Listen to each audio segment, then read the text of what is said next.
안녕하세요. 한의사 김인성 TV입니다. 오늘은 저희가 하려고 하는 미래통합의학, 거기에 맞춰서 준비하고 있는 병원에 대한 이야기를 가지고 여러분들에게 다가갈까 합니다. 오늘 첫 번째로 전체적으로 뭐냐면 의사와 병원의 일, 이런 제목으로 우리가 진행할까 합니다. 제가 여기에 맞춰서 글을 한 16페이지짜리를 써놨는데요. 대체적으로는 검색해서 그걸 갖다가 연결하는 방식으로 제가 좀 써놨고, 또 요약하는 방식으로도 좀 써놨고, 거기에 따라서 이거를 전체적으로 우리가 어떻게 이해를 해야지 되느냐라는 것 자체를 가지고 문맥을 좀 만들어가면서 좀 글을 써놨습니다. 이 16페이지를 전체를 다 이야기하는 것은 조금은 시간이 많지 않을 것 같고요. 통상적으로 우리가 이 어떤 방송을 제작할 때 보니까 20분 넘어가면 안 되더라고요. 근데 이제 하다 보니까 1시간도 되는 것도 있고 그러는데, 되도록이면 3, 40분 안에 끝낼 수 있도록 그렇게 진행할까 합니다.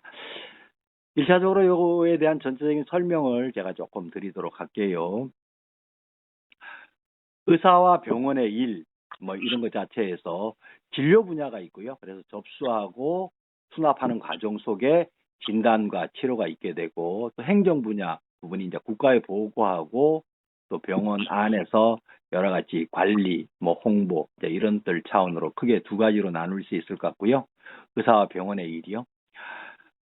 그리고 이제 이야기 시작이 결과적으로 자본주의라서 민주주의고 이 자본주의인 세상에서 그 경제학과 의학에 대한 이야기를 가지고 이야기를 좀 시작할까 합니다. 경제학은 통상적으로 미시경제학, 거시경제학 이렇게 해서 우리나라에서 이제 많이 배우고 있죠. 그 이후에 이제 그거를 실천하고 있는 기업, 또 국가가 어떤 역할을 해야 된다. 이제 이게 맞춰서 세상 지금 돌아가는 것 자체가 금융자본주의라고 보통 이야기하지 않습니까?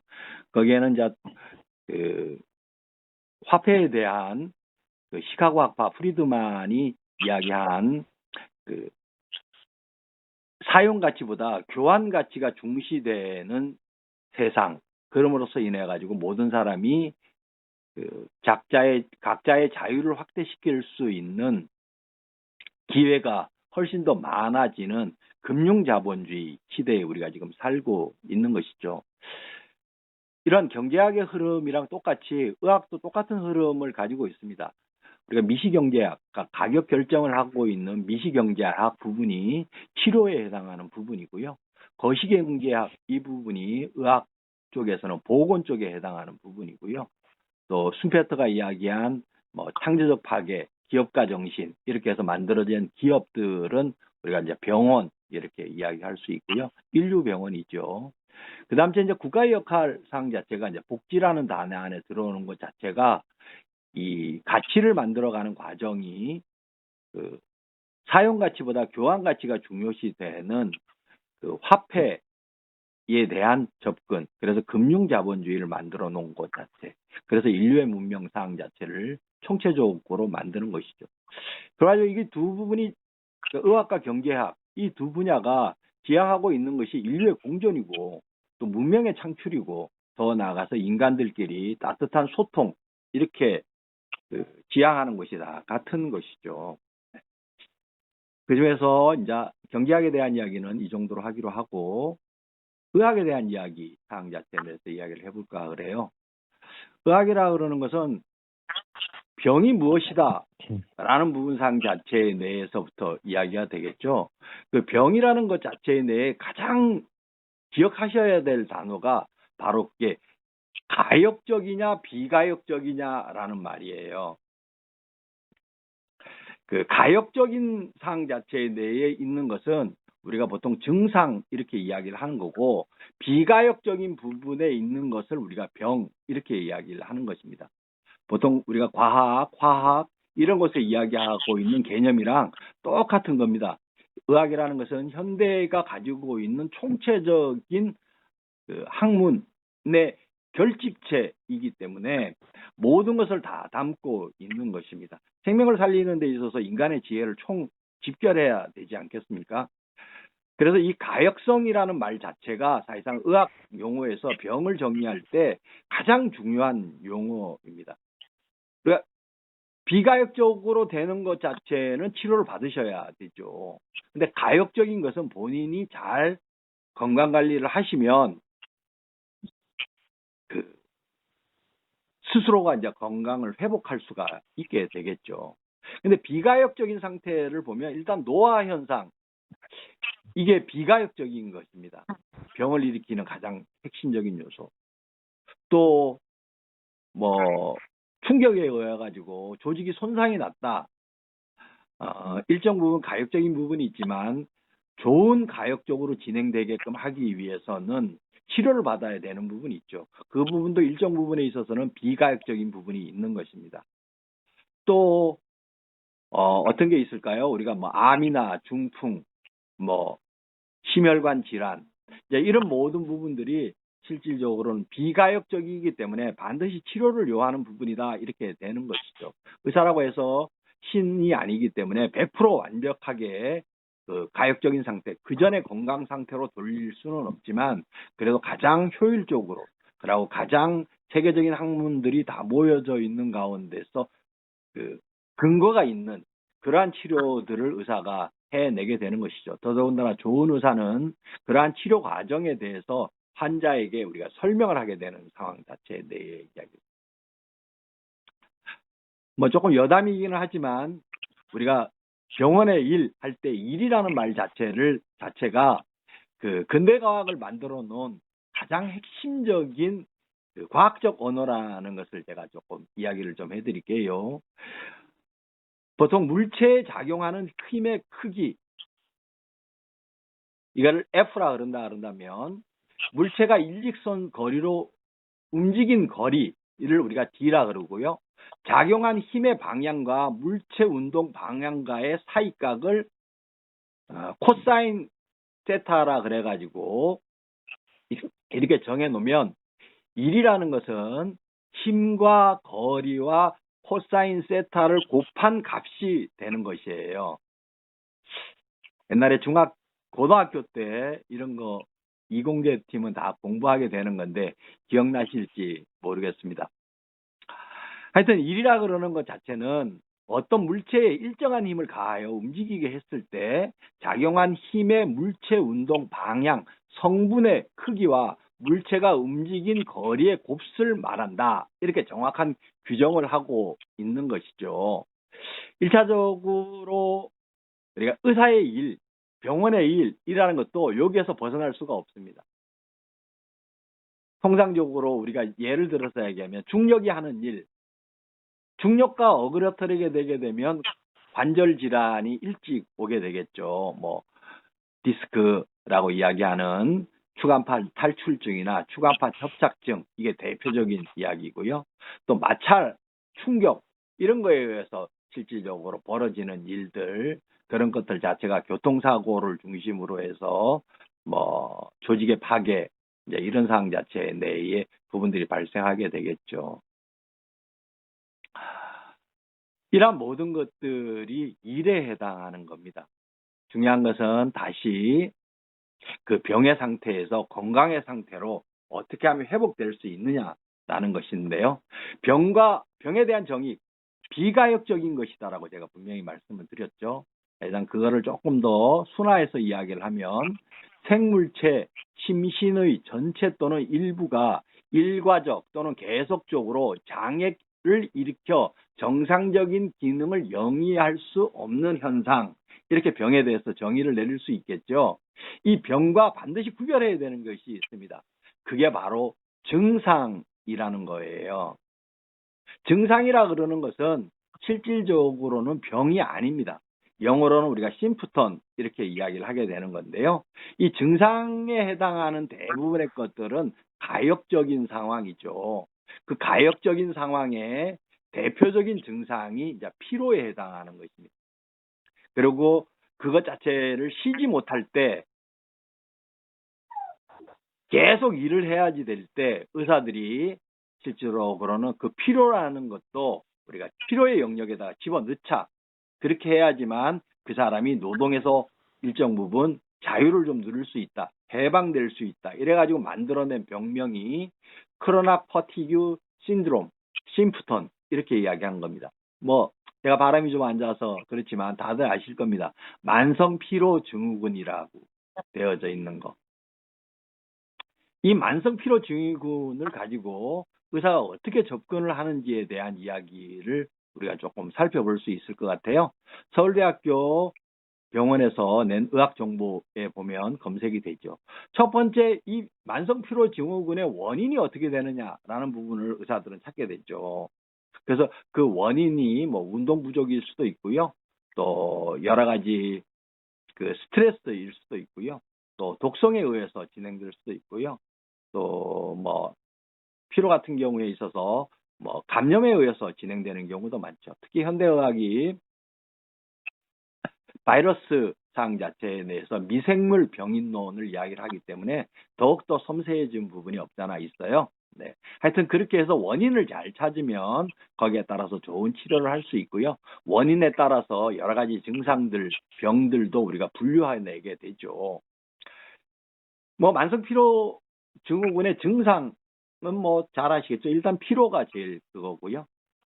그다음 뭐 집중력 저하, 수면 장애, 또 두통, 또 위장 장애, 그다음 감기 증상, 손발이 차가운 거, 또 뭐 빛의 어떤 기피증, 광선 기피증, 어지럼, 식은땀, 뭐 식욕 부진, 호흡 곤란, 체중 감소, 또 더 나고 나서 현대에 와가지고는 정신질환이 우울, 불안, 공황증 이런 것들도 사실상 다 만성 피로 증후군과 1차적으로 관계가 있어요. 어떻게 보면 그런 것들 자체 총체적인 병명이 만성 피로 증후군이다 이렇게 볼 수가 있겠죠.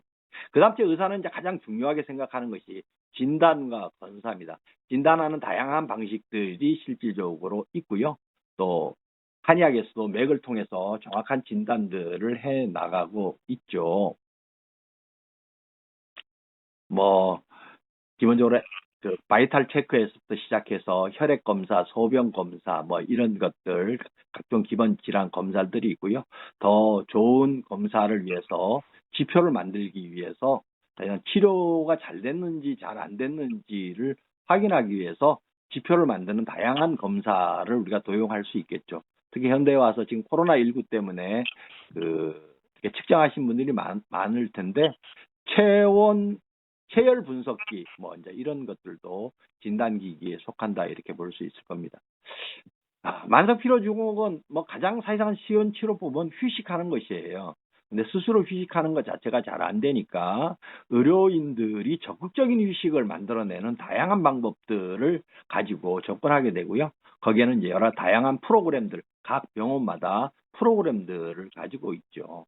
또 거기에 따라서 접근하는 치료제, 양약들도 있고요. 한약은 이런 부분에 있어서 탁월한 약들이 사실상 상당 많이 부분이 있죠. 이렇게 해서 진단과 치료 사항 자체의 내를 이야기를 하게 되고요. 거기에 따라 가지고 좋은 건강을 이제 회복시키는데 의료인들, 병원이 이제 돕게 되는 것이죠. 본인의 그 위치와 또 본인이 선택할 수 있는 가격의 폭에 따라서 의료의 질을 선택하시면 되고요. 거기에 맞춰서 병원을 선택하시면 될 거고 가장 중요한 것은 따뜻한 의사를 만나는 것이 가장 중요하겠죠. 그 다음째는 실력 있는 의사를 만나야 될 것이고요. 자, 다시 이야기로 돌아와서 병과 증상은 다르다라는 것이에요. 우리가 병과 증상이 다르기 때문에 증상이라는 거에 대한 설명을 조금은 더 드리도록 할게요. 우리가 병이라는 것 자체는 기본적으로 갑도 아니고 을도 아닌 게 어떤 증상을 나타내는 제3자가 내 몸에 들러붙은 것. 이렇게 한문으로는 해석할 수가 있어요. 그것을 영어로 하면 disease, illness, sickness 뭐 이제 이렇게 표현을 할 수가 있겠죠. disease, illness, sickness 이게 각자의 위치에 따라서 표현하는 그 단어가 가지고 있는 뉘앙스가 조금 다른데요. 그거를 조금은 설명을 드리면 질병은 디지즈라고 그러는 질병은 생물학적 차원의 개념으로 병리학의 관점에서 신체의 기능적 저하 이런 부분들을 이야기를 하는 것이에요. 그러니까 이제 통상적으로 의사들이 이런 일을 많이 하게 되죠. 일리스, 질환이라고 보통 우리가 한국말로는 번역을 하는데 그거는 환자 개인이 하는 그 경험이에요. 그러니까 상당히 환자 개개인적인 어떤 주관적인 표현이죠. 또 시크니스, 보통 그냥 병이라고 우리 한국말로 번역을 하는 건데 그 질병을 가진 개인이 사회적 기능 이상으로 나타내는 거죠. 그러니까 뭐냐면 아프다라는 이야기를 해서 주변에 있는 사람을 도움을 요청한다든지 또 도움을 받기 싫어하는 사람이 뭐 짜증을 낸다라든지 이렇게 할 때 시크니스라는 영어 단어를 쓰게 돼요. 하여튼 이러한 질병과 증상은 기본적으로 좀 다른 겁니다. 제가 증상에 대한 이야기를 지금 설명을 하기 위해서 지금 질병에 대한 그것 자체를 영어로 그다음에 한문으로 조금 이야기를 해드렸는데요. 질병을 우리가 병이라는 것 자체를 이렇게 탁 깨놓고 이야기하면 뼈 위에 근육이 덮여져 있는 가운데서 생명이 거기 순환이라는 것 자체가 되잖아요. 그리고 신진대사 뭐 보통 이렇게 이야기를 하는데 순환이라는 것 자체가 영양분을 공급하고 대사노폐물을 제거하는 것인데 그 대사노폐물이 제거가 안 되면 거기서 독소가 발생이 되게 되고 1차적으로 그 독소가 퍼지면 사람은 병에 걸리고 죽게 되기 때문에 방어하는 체계가 작동이 되게 돼요. 통상적으로 사람 몸의 70%가 물이기 때문에 그 독소를 감싸는 행위를 하게 돼요. 그러면 그때 염증이 발생이 되기도 하고 통증이 발생이 되기도 하고 몸이 무겁게도 발생이 되기도 하고 이제 여러 가지 증상들이 표현되게 되죠. 그래서 이 증상이라는 것은 결과적으로 치료해야지 된다라는 자연의 소리예요. 그러니까 불이 났을 때 불이야라고 이야기해 주는 것 자체가 고마운 거잖아요. 증상이라는 것은 병이 되지 않게끔 신호를 보내주는 거예요. 그러니까 고마운 것이죠. 인간은 이렇게 스스로가 통제할 수 있는 부분으로서 자가치유를 할 수 있는 부분에 대한 사인들을 끊임없이 주게 되는 거예요. 그러한 것이 생명이 어디서 왔고 생명이 어디로 가는가, 역사가 어디에서 시작해서 역사가 어디로 가는가, 그 가운데서 우리가 건강하게, 그렇지 않으면 좋은 국가를 만들어서 서로가 안정감을 가지게 이렇게 하려고 하는 인간의 노력과 같이 연결되어져 있는 것이죠. 그러한 총체적인 것을 지배하는 것, 그것이 바로 종교죠. 의학도 마찬가지예요. 의학도 그 밑에 의학 철학이라 그래서 종교를 깔지 않고 철학적인 상황이 아니고 의학, 과학을 이야기할 수가 없어요. 이 부분 너무나도 명확한 부분인데 일반인들이 이 부분을 오해하는 것 자체가 의사가 신을 뛰어넘는 어떤 영역이 있는 것처럼 이야기하는 의사들이 상당 부분 많아서 그렇고요. 그런 것은 역사적으로 포르지토 에르고라 그래서 나는 생각한다, 고로 존재한다라고 근대 철학을 열어끈 데카르트가 종교 암흑기 시대, 중세 시대에 실질적으로 갈릴레오를 살리기 위해서 종교의 그 도그마 현상을 차단해낸 것이죠. 그렇게 함으로써 정신과 육체를 분리해놨고 육체 부분 중에 인간이 통제할 수 있는 것, 인간이 컨트롤할 수 있는 부분들을 가지고 이제 과학이라는 하나의 분야를 만들어놨죠. 그렇지만 그 과학도 생명이라는 것을 만들 수는 없고 그 생명을 만든 종교, 뭐 어떤 종교에도 상관은 없습니다. 저는 기독교에 속해져 있지만 어떤 종교도 상관없이 그 종교의 근본적인 부분과 을 도발하는 과학, 이제 이거 상당히 문제가 있는 겁니다. 그렇게 하면 인류가 망하게 되는 상황이라고 저희는 믿고 있죠. 과학이 종교를 도발할 수 없습니다. 물론 종교가 미신에 빠지고 기복적으로 빠지는 부분에 있어서는 인간 스스로가 끊임없이 경계해야 되는 부분이지만 종교든 정치든 이 분야가 아니고는 경제와 과학을 컨트롤할 수 있는 방법은 실질적으로는 없는 것입니다. 근데 가장 망하기 쉬운 것, 가장 좋은 것은 가장 나쁜 것으로 통한다라고. 종교와 정치가 사실상은 잘못되면 경제와 과학이 잘못된 거랑은 달리 치명타를 입게 되죠. 그래서 이 부분에 대해서 끊임없이 인간이 경계하고 있는 거죠. 그런 것을 우리가 전제주의, 도그마 이런 식으로 해서 우리가 근세 100년 동안 이 부분에 있어서 전쟁을 치러가면서 치열하게 이 부분을 막았고, 거기에 맞춰서 지혜가 사실상은 상당 부분 우리가 축적되어져 있죠. 일반 사람들도 뭐 이런 지혜가 모두 다 있을 거라고 생각하고요. 이러한 총체적인 상황 안에서 좋은 치료라는 것 자체가 만들어져 가는 겁니다. 거기에 따라서 소비자분들이 국가를 통해서 가격을 지불하는 이런 어떤 상태가 만들어져 가는 거죠.